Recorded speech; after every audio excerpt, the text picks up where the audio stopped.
Oh, hey, I'm Joe Mack, and welcome back to the channel. Today, I want to talk about The Sunlit Man by Brandon Sanderson, the final Secret Project novel that I'm going to be reading, because as I've heard, I have to read Wind and Truth before Isles of Emberdark.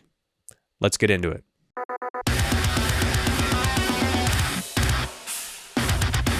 The Sunlit Man by Brandon Sanderson. This was another good book. It falls more in line with Tress for me than it did with Yumi and the Nightmare Painter. And what I mean by that is this book was nothing exceptional, nothing that blew my mind and didn't change the way that I thought about any Brandon Sanderson books that I had read as far as ranking order or quality by the time that I had finished it. But it was a good book. I enjoyed my time in the new world. I enjoyed my time with these characters, and I enjoyed my time in the story. That doesn't take anything away from it, but because I made a point last video for the Secret Projects with Yumi and the Nightmare Painter, it becoming my second favorite standalone that Brandon had, and declaring I don't think anything else will dethrone it from that. Or because I said if you're going to read one for enjoyment without caring about what kind of cosmere lore you get, you should read Yumi. That stays true. I think that if you care about the cosmere lore, though, if you are looking for what Sanderson books to read to have the largest understanding of the overarching story that's taking place throughout the cosmere, this, of the original Cosmere Secret Project novels, this is the book that you read. This directly deals with things going on in other stories, is influenced by things going on in other stories, and has implications that will take place thereafter this story in the overall cosmere. I enjoyed it. It was a great time, but it was pulpy. I don't know if there's necessarily like an opinion about using the word pulpy. But recently I had read a military sci-fi book, and this read very much like that. It was very tropey in its storytelling. It was very straightforward. It was very singular in scope for what the main story of this novel happened to be, which is outsider solves problem for locals. That's like, if I were to break it down, that's what the story is. It is, a conflict between a tyrant and the people living beneath that, the rebels, if you will. It is a scarcity of resources. The planet is very small, so its rotation is slow, and when the sunrise approaches, it burns everything. In a very Brandon Sanderson way, the foliage, the plants, the plant life reacts to the way that the world acts, right? So they're very fast to grow, to reach gestation and do what they need to pull in the investiture, to pull in the sunlight, to pull in the nutrients that they need before they are inevitably burned and dried out by the sunrise coming right behind it. And the people need to run away constantly. So they're constantly running away from the sunrise, moving forward across the planet. And they are segregated into what they call corridors, meaning that there are sections of latitude that certain communities stick to. And there is someone, the tyrant, who is known as, is it the Charred King? The Cinder King, who is trying to unite all the people of this planet, which sounds like a good thing. That sounds, oh, he's trying to unification. That's positive. But of course, it's the way he's going about it. It is making slaves. It is turning people into his chard, which, as you see on the backside of the cover of this book, involves implanting a sun heart, which is a rock filled with into their chest, in which he can then control them. So, not unified in a good way, but unified under one ruler, being him. So if you are looking for a Brandon Sanderson standalone on the shorter side that has a very concise story and is somewhat action movie plot oriented, but also with those Cosmere lore implications that you're looking for, definitely make sure you check out the Sunlit Man Secret Project novel. With that being said, I don't have a ton of spoiler points that I feel the need to discuss, but I do feel like I would be doing a disservice to the book to not at least talk about some of the moments that hit me in the feels. So this is a spoiler warning. If you want to know nothing specific about the story besides what I said earlier, I'll see you next time. And if you want to know how I feel about some of the things that happened, stick around. I know what you want to hear about. And it's true. The biggest emotional impact this story had on me was when Ox sacrificed himself so that Sigil could save the day. Did I shed a tear?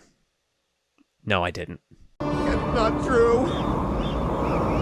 That's impossible.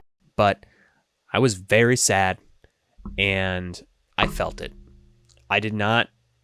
I mean, I can't believe Sigil put himself in a position where he betrayed his oaths and the power that he had to the point where not only did he accidentally eat his friend's soul with the Dawn Shard, not his fault, he didn't know what was going to happen, but that in order to save the day, it required sacrifice, that we lost the few to save the many. Thematic, amazing, right? But one thing that this story did very well was show us how important the relationship between Ox and Sigil was. And that wasn't lost on me. And it getting to that point where Ox made the call and he said, listen, this is bigger than me, and I'll still be here with you as your tool, as your weapon. But his voice, his personality being burned away for that. And then the aftermath of Sunlit Sigil Nomad looking to listen for Ox to tell him what his investiture rate was, or if there was snipers around, or anyone else, the things that he had grown to rely on him for, and to really demonstrate to us as the reader how deep that loss went, to lose almost like one of your sixth senses. So that really got to me. That was a very impactful moment in this book, and it's too bad because Ox as a character was fantastic, and it would have been wonderful for him to continue on beyond this story and not be self-contained within it. Sigil being Hoyd's apprentice and the implications for the Cosmere with the Night Brigade and Scadrial being a spacefaring civilization doing research on the other planets in the Cosmere, and all the implications that this holds, all in all, bringing us up to I think it's like 4 or 5 something spacefaring civilizations within the Cosmere. Very interesting, very cool.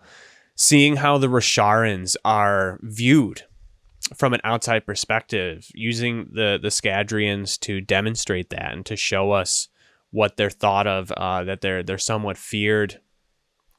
Having the Cinder King have the knowledge from literature given to him and knowing about the culture and everything, seeing just like how badass the Rosharans are and how militaristic their entire society is, even the cultures within the planet that are less so, is very cool. And just the universe world building that is not so in your face, but really rewards you if you had read everything else up to this point, is very nice.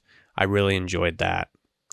I enjoyed Sigzil as a character. I like the struggle that he's going through with his torment, the reason for it, the double-edged sword of having an ultimate power, which comes with the torment, and everything else that's going on in this story besides the actual narrative of the Sunlit Man itself, like of what he's doing on this planet, but that overarching Cosmere thing that Brandon does so well.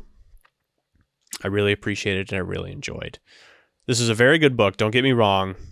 Everything that I said earlier is true. I do think that still right now, singularly, in a vacuum, in a bubble, I think Yumi was the best book. But for the Cosmere, as far as a book in a bigger picture, The Sunlit Man is the most important one.